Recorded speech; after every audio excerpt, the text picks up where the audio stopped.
was instantaneous. And I'm curious if there's, look at the ratio of catalyst to the material required. It's immaterial because they're closed loop cycle.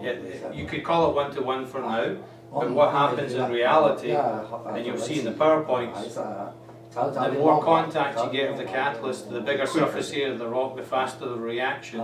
And remember, you draw all the catalyst back out and back round again. So it's cost per flowing barrel. Doesn't matter if you use 1,000 gallons of the catalyst to 1 ton of rock.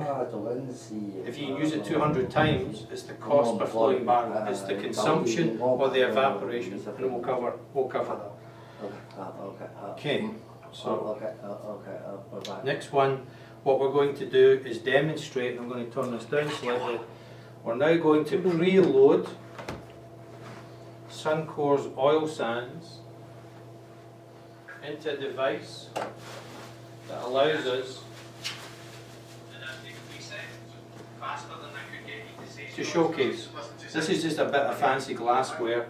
The reality is all we're doing is making a very small distillation channel. What we have inside the centre here is just a piece of steel wool, because what we want to do is trap the sand particles and allow the bitumen, which you clearly can see is thick and will not flow. We're going to transition the bitumen that was in the sticky tar. It's going to run through like diesel, run out the bottom. We're going to hold all the solids behind. Okay? So first of all, what we have to do is preload it.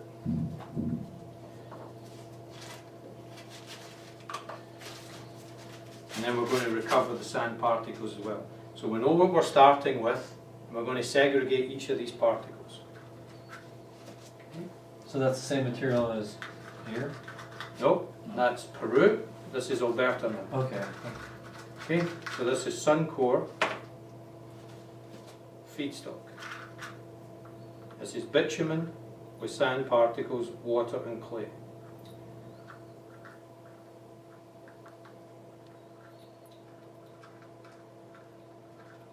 And we're going to recover all the oil, all the catalyst and all the sand.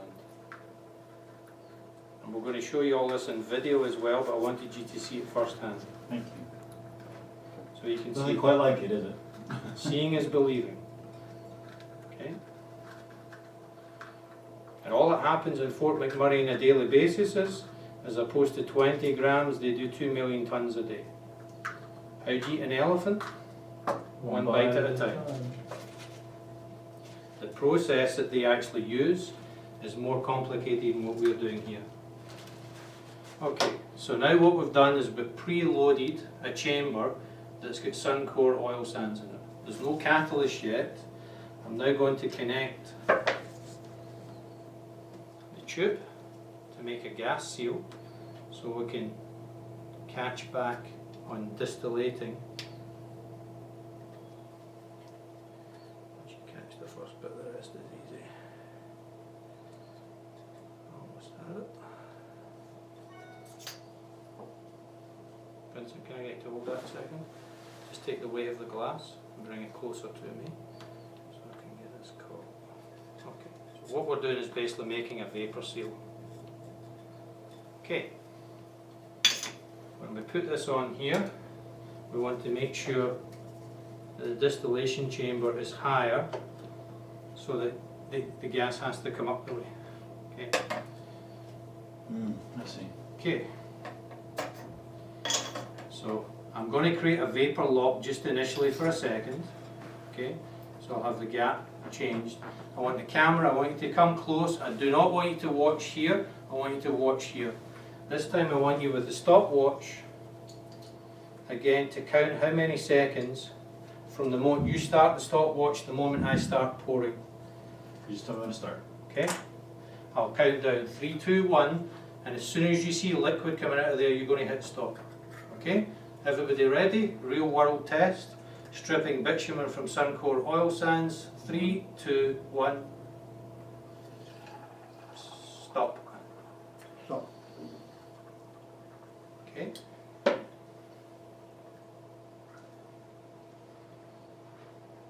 There's the bitumen coming straight off the sand.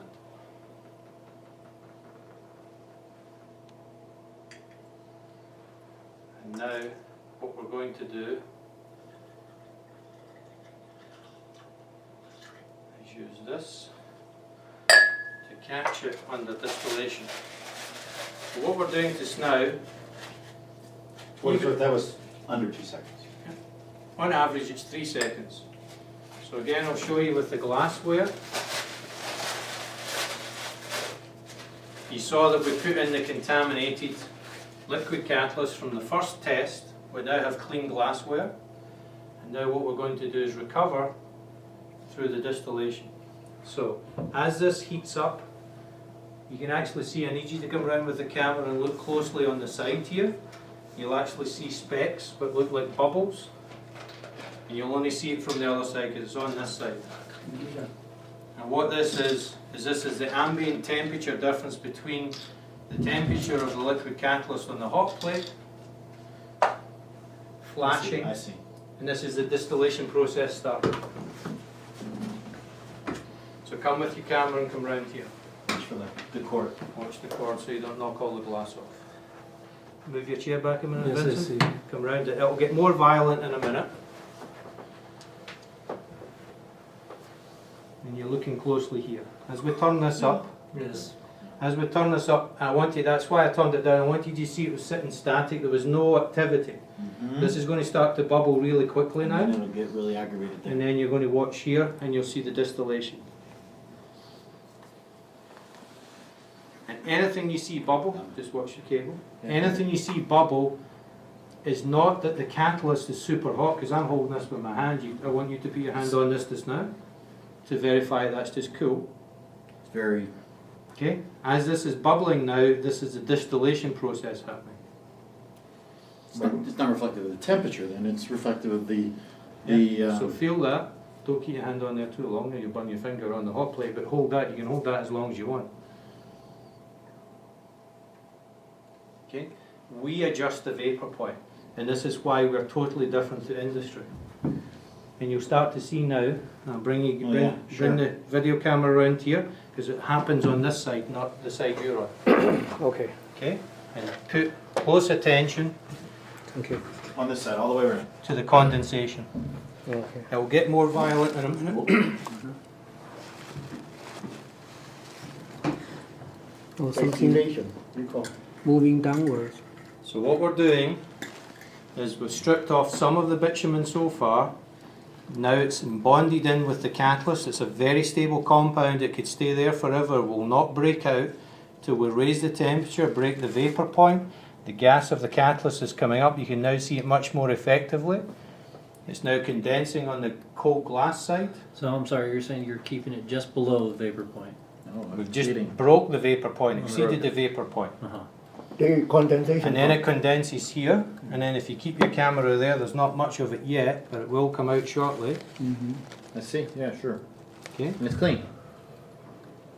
We recover from the cartilage. Be careful. Okay. And now you can see where the catalyst was dirty. Okay, it's now spotless, translucent. Okay, Clear, clear. so the reaction will happen faster now. And then we'll recover all the catalyst. We'll show you the catalyst and we'll put the catalyst back in, and then we'll pick any other samples you I'm want. just amazed by the cyclicality here. Yeah, just- it's no contamination. Nothing. I don't know anything that is as efficient as we're talking about here. In Peru special because Now in Peru, water is in short supply, so Mhm. you couldn't even copy the North American model if you wanted Because you to. don't have the supply. You don't have the supply of water, you don't have the supply of the infrastructure or the energy. Remember, a SAG-D site uses 76 megawatts of power per day. And Which there's, is not even an option. and there's 54 SAG-D sites. There's 5 open cast mine sites that have literally billions of dollars. Every large Caterpillar truck is $5 million. Every large excavator is $7 million. And they've got 110 trucks.